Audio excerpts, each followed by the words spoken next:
Assalomu alaykum, o'zingizni tanishtiring. Assalomu alaykum. Mening ismim Abdurasul Sohibjon. Men Samarqand shahar Atitat o'quv markazida o'qiyman. Hop.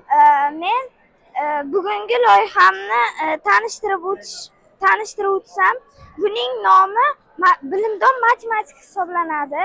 Bu matematikaga qiziquvchilar uchun juda foydali hisoblanadi. Bu savol beradi. Foydalanuvchi bunga javob berish kerak. Agar noto'g'ri javob bersa, ovoz chiqaradi.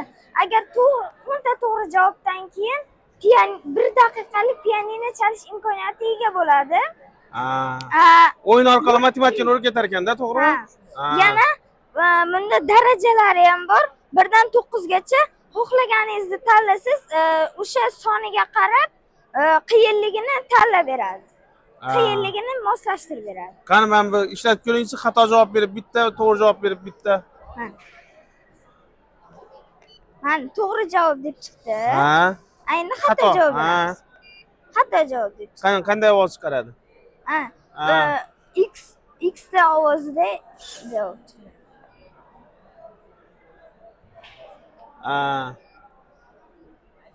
Keyin bu yerda o'yinni tugatish mumkin. O'yinni tugatgandan keyin nechta to'g'ri, nechta xatoligini ham ko'rsatadi. Tushunarli. Omad. Bu-chi, bu ham sizlarnikimi? Buni kim nima qiladi? Tushuntirib beradi.